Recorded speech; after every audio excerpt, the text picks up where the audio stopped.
এরপরে আমাকে এই যে 5 দিয়ে বাইরে এগুলো আমার ফাটায় ফেলায়। এই যে হাতের এই জায়গা বাইরে আমার ফাটায় লাইছে, এই জায়গায় বাইরে আইছে, এই যেন বাইরে আইছে। তারপরে এই যে চক্ষু, এই চোখের মধ্যে এই জায়গায় আঘাত করছে, এগুলি সব ফাটা লাইছে, জেন্দা ফাটাইছে, যেন ফাটাইছে, চোখ মুখ সব ফাটাই লাইছে, আমার অনেক মার দূর করছে। আমি আন্দোলনে আহত হই নেই সেটা স্বীকার করার জন্য। তাই আমি বলছি, আমি মিথ্যা কথা বলতাম না। আপনারা যে জায়গায় স্পোর্ট, যে জায়গায় আমি আহত হয়েছি, ওই জায়গায় তো মানুষজন জানে অনেক। ছাত্ররা হয়তো আমার মদনপুর বারাকা হাসপাতালে নিয়ে গেছে। আপনারা ছাত্র ওইখানে যাইয়া পাবলিকের তেনে জিজ্ঞাসা করেন, তাহলে তো সত্যটা জেনে যান। তা ওরা আমার এইসব কোনো কথা শুনে না, আমাকে অনেক মারধর করছে। এরপরে এই যে পিঠে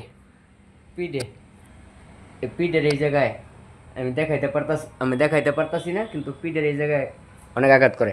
তা আমি অপারেশন হয়ে আইছি, আমার মাথার অবস্থা ভালো না, আমার শরীরের কন্ডিশন ভালো না।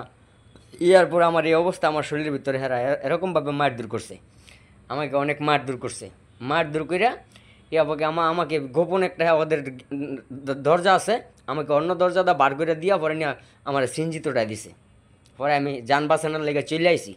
এরপরে আমার কাছ থেকে এরপরে হ্যাঁ গো আবার কয়েকটা লোক বলতেছে হ্যাঁ থেকে একটা মুসলেকা রাইখা একটা সই রেখা তারপর হ্যাঁ সাইডার দেয়, না তো সমস্যা হইব। এরপরে আমি আমি তো লেখাপড়া জানি না, কী লেখছে বলতে পারবো না। আমার কাছ থেকে একটা কাগজে মানে সই নিছে, তাই আমি সই দিয়েছি আমার জানটা বাঁচায় আলোয় আওয়ানোর লেগে। আমি জানটা বাসায় আইছি। তা এখন আমার গেজেট বাতিল করার জন্য ওরা নারায়ণগঞ্জ সিভিল সার্জনে পর্যন্ত এই খবর কইছে। আমি বলে ভুয়া আন্দোলনকারী না। তো আমি দেশবাসীর কাছে বিচার চাবো। বর্তমান তত্ত্বাবধান সরকার ইউনূস সাহেবের কাছেও আমি এটার বিচার চাবো। তো আমি এখন অসুস্থ আছি, আমি বাসার থেকে বের হইতে পারতাছি না। আমি কি বলবো, আর বলার কোনো ভাষা নাই আমার।